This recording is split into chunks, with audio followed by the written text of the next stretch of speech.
अब वक्त हो गया है, आज जुम्मतुल मुबारक है, तो आलिम के बोल का। और हमेशा की तरह हमारे साथ आज जो शख्सियत मौजूद है नाजरीन, वो किसी तारुफ के मोहताज नहीं है। आप उन्हें हर वक्त हर जगह हर चैनल पर भी आपको नज़र आते हैं। हमारी रमज़ान ट्रांसमिशन का भी हिस्सा रहते हैं। हमारे बड़े मोहसिन हैं, हमारे उस्तादों में शामिल हैं। मुफ्ती हनीफ कुरैशी साहब ने हमें ज्वाइन कर लिया है। सबसे पहले तो मैं उनका शुक्रिया अदा करूँगा। अस्सलाम वालेकुम मुफ्ती साहब। मुफ्ती साहब, बहुत बहुत शुक्रिया। आप हमेशा अपनी मोहब्बत का इजहार करते हैं, हमारे प्रोग्राम में आते हैं और आज भी जो है वो आप शामिल हुए। बहुत बहुत शुक्रिया आपका।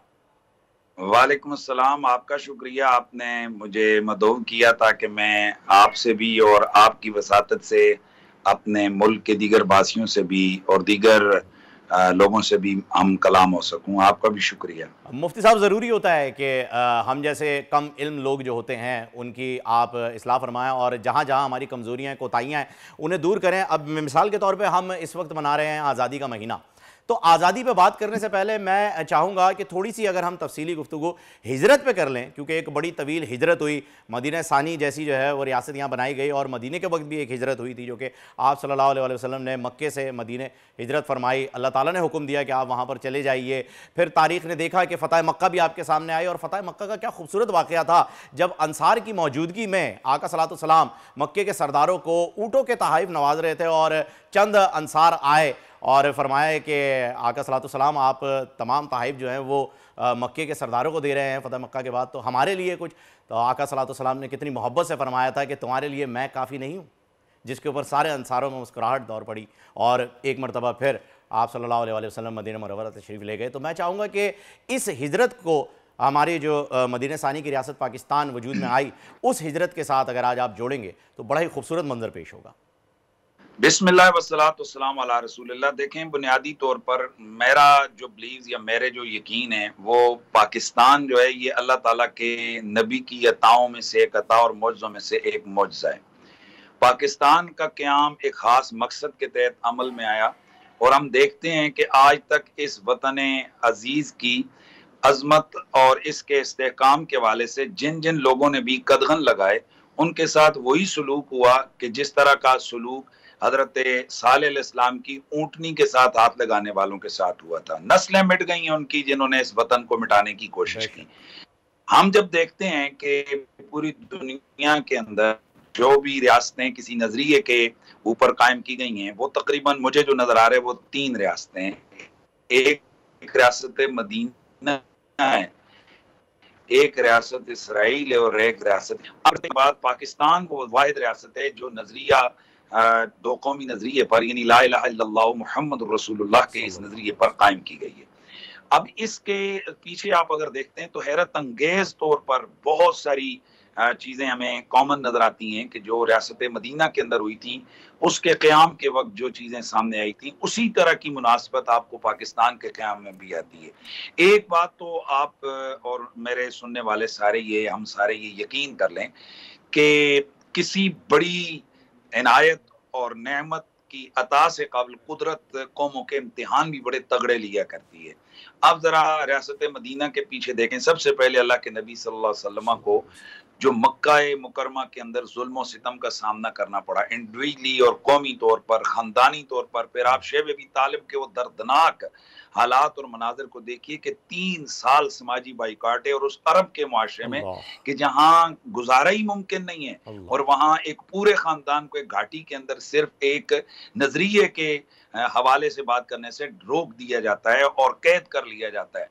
और ये किस जवां मर्दी से ये लोग उसका मुकाबला करते हैं, ना सिर्फ रसूलुल्लाह सल्लल्लाहु अलैहि वसल्लम बल्कि आपके साथ खड़े हुए वो तमाम लोग और सहाबा और आपका खानदान कि जो इस ला इलाहा इल्लल्लाह मुहम्मदुर रसूलुल्लाह के नजरिए के ऊपर था, तो उन्होंने डट कर उसका मुकाबला किया। फिर अल्लाह ताला कुरान मजीद में वाज़ेह तौर पर फरमाते हैं कि मैं तुम्हें आजमाता हूँ और जब तुम आजमाइश में मुकम्मल हो जाते हो, मन यत्तक़िल्लाह यजअल लहू मखरजा, तो अल्लाह ताला फिर तुम्हारे लिए एक निकलने का खूबसूरत रास्ता अल्लाह ताला बना देता है। फिर ऐसा खूबसूरत रास्ता मक्का शरीफ में बनता है कि फिर हिजरत आपके सामने है कि हिजरत का एक सिलसिला होता है कि ताकि सबसे पहले हिजरत से भी पहले अगर आप देखें तो अल्लाह ताला नबी अलैहिस्सलाम को आसमानों पर मेराज करवाकर उनकी वो जो सफर की, उनके मिशन की वो जो थकावट और थकान है, अल्लाह ताला उसको दूर फरमाते हैं और वो क्या अजीम नेमत है जो अल्लाह ताला ने महबूब को आसमानों पर बुलाकर अपने बगैर बिला हिजाब दीदार की जो ना वो सादत अता फरमाई। और उसके बाद फिर चूंकि तकमील इस तरह से थी कि क़याम था रियासत मदीना का करना, तो अल्लाह के नबी को एक मजीद आजमाइश से और आपके साथियों को एक मजीद आजमाइश से गुजारा गया। और क्या आजमाइश है कि चलो भाई हिजरत कर, जो अपनी जान माल सब कुछ अल्लाह के इस दीन के लिए कुर्बान करो। अब वो लोग किस कदर अजीम लोग हैं कि जिन्होंने न माल देखा, न औलाद देखी, न रिश्तेदार देखे, न उन्होंने अपना पैसा देखा, न बागात देखे, पकी हुई खजूरें लगी हुई हैं, लेकिन वो लोग अपने मिशन पर रवाना हो गए। अब उस सफर को जब आप देखते हैं, हिजरत में सबसे पहले मौला कायनात का हुजूर के बिस्तर पे आराम करना और बड़े डट कर मौत की आंखों में आंखें डालना, फिर हजरत बाहर पूरे कबीले जो हैं वो तलवारें लेके खड़े हैं उस वक्त। जी जी। और फिर हजरत सैयदना अबू बकर सिद्दीक का रसूलुल्लाह की मईयत में वो साबित कदमी दिखाना, कभी दौड़ के आगे जाना, कभी पीछे आना। हुजूर फरमाते हैं अबू बकर आगे क्यों जा रहे हो, कभी दौड़ के पीछे आ जाते हो। और कहते हैं या रसूलुल्लाह, ख्याल आता है कि कहीं कोई आगे से हमलावर ना आ जाए, तो इसलिए आगे आता हूं कि अगर आगे से हमला हो तो मेरे सीने पे तीर आ जाए, मेरे सीने पे तलवार आ जाए, मेरे सीने पे नेज़े का वार मैं उसको सह लूं। और फिर ख्याल आता है कि कहीं कोई पीछे से हमला ना कर दे, तो हुजूर फिर दौड़ के पीछे आ जाता हूं। फिर आप वो गार के अंदर की वो जहां जिसको कहते हैं कि फरजानगी देखिए, दीवानगी देखिए, फिदाकारी देखिए कि सांप डसता है और उफ तक नहीं करते हैं। तो फिर इसी चीज को जब आप आगे देखते हैं कि मेरे नबी पाक का मदीना मुनव्वरा में जाना और मवाखात का वो सिलसिला, जब आप मवाखात के उस मंजर को देखते हैं तो मेरे भाई इंसान की रूह तरोताजा हो जाती है कि अल्लाह के नबी ने एक को दूसरे का भाई बनाया। और हालत ये हो गई कि वहां के जो अंसार साहब हैं वो अपनी आला किस्म की जमीन अपने मुहाजिर भाई को दे देते हैं। और यहाँ तक ऑफर होती है कि जब खवातीन की इन्हीं रिश्तों की कमी हो जाती है तो फिर यहाँ तक ऑफर होती है कि जो खूबसूरत बीवी है हम उसको तलाक दे देते हैं ताकि वो आपके निकाह में आ जाए। अल्लाह अकबर, क्या तारीख ऐसा मंजर पेश कर सकती है कि जिसमें इतनी बड़ी कुर्बानी और ईसार का जज्बा हो। अब जब एक तरफ आप ये मंजर देखते हैं तो अब अल्लाह तबारक व तआला अपने महबूब के असहाब पर फिर वो अजमत अता करता है, रियासत मदीना का क़याम होता है। फिर वही जो दो दुश्मन थे वापस में दोस्त बनते हैं। और फिर एक मंजर वो भी आता है कि महज चंद सालों के अंदर फतह मक्का होता है, वो मक्का कि जहां से बड़े बेदर्दी से अल्लाह के रसूल को उनके साथियों समेत निकाला गया। अब उसी में मक्के में रसूलुल्लाह शाहाना अंदाज से आते हैं और यूं इस्लाम का झंडा लहराते हैं। अब आप आ जाएं हिंदुस्तान के उन हालात की तरफ कि पाकिस्तान बनने से पहले मुसलमानों के साथ क्या हो रहा है। आपकी मस्जिदों के अंदर खंजीरों के सर काट के फेंके जा रहे हैं। आप मुसलमान इबादत कर रहे हैं तो हिंदू बलवाई वो आकर आपकी मस्जिदों में बाहर ड्रम बजाते हैं। यानी हालत ये है कि कोई मुसलमान आजादी के साथ अपना कोई नमाज नहीं पढ़ सकता, अपनी इबादत नहीं कर सकता। मुफ्ती साहब, कता कलामी की माफी चाहूंगा, कता कलामी की माफी चाहूंगा, लेकिन सिर्फ एक पॉइंट और ऐड कर दूं कि हिंदुस्तान में आज भी यही हो रहा है और जो लोग दो कौमी नजरिए के खिलाफ थे ये उनके मुंह पे खुला तमाचा है।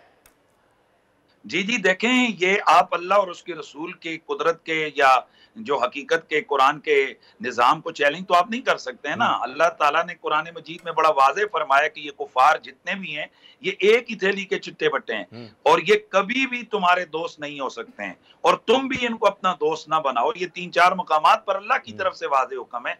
अगर हम कुदरत के और खुदाई कवानीन से ऊपर जाकर अगर हम अपने फैसले करेंगे यकीनन उसमें हमें मुंह की खानी पड़ेगी। तो मैं अर्ज कर रहा था कि हिंदुस्तान के अंदर जिस वक्त ये आलम है मुसलमानों के लिए सख्ती है, अब कुदरत हमेशा कौमों से कुर्बानियां मांगती है। फिर मुसलमाना ने हिंदुस्तान ने वो जो कुर्बानियां पेश की और सबसे बड़ा वो मंजर आप जो हमारी तो नई नस्ल को पता ही नहीं, सॉरी टू से मेरे वीर, आज हमने को जश्न आज़ादी मनाना होता है और उसमें चंद किस्म के जनाब अदाकार आकर या अदाकाराएं आकर नाचती हैं, गाती हैं, या दिल दिल पाकिस्तान पर हम रक्स कर लेते हैं, या वो बड़े बड़े पॉम्प के जनाब हम बाजे बजाते हैं, लोगों की नींदें खराब करते हैं और उसके बाद चंद लड़के लड़कियों की डेट्स हो जाती हैं छुट्टी वाले दिन और पार्कों में या मरी के जंगलात में रश हो जाता है, वहां पर बेहयाइयों को उरूज दिया जाता है। हम समझते हैं कि हमने आज़ादी का हक अदा कर दिया है, वगरना काश कि हमारी कौम को पता होता ये पाकिस्तान कैसे हासिल किया गया। इसके पीछे उस ज़ैनब की चीख भी है और इसके पीछे उस सफिया नामी बच्ची की चीख भी है कि जिसके पीछे हिंदू बलवाई लगते हैं और वो अपनी इज्जत बचाने के लिए कुएं में छलांग लगाती है। उस फातिमा नामी खातून का आप मुफ्ती साहब, तारीख, काश कि मेरी कौम ये पढ़े कि वो फातिमा नामी खातून। मुफ्ती साहब, बिल्कुल आपने जो इस वक्त ये जलियांवाला बाग का किस्सा छेड़ दिया है, जहां पर कुओं में जो है वो छलांगे हजारों लाखों की तादाद में लगी थी, ये एक ऐसा मौजू है जिसके ऊपर अगर बात की जाए तो बहुत ही जो है वो तवील गुफ्तगू हो जाएगी। हमारे पास वक्त की थोड़ी सी किल्लत की वजह से मैं आपसे मादरत चाहूँगा आज के लिए, लेकिन इंशाल्लाह आइंदा जब भी आपको ज़हमत दूंगा तो यकीनन मेरी बात यहीं से, इसी वाक़ये से शुरू होगी। तारीख का अमीर,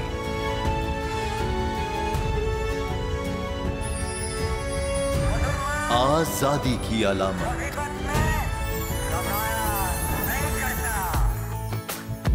हुस्न का आईनादार, फिक्रो नजरिए की अक्कास, सरफराजी का गवाह, यानी हम सबका निगहबान पाकिस्तान।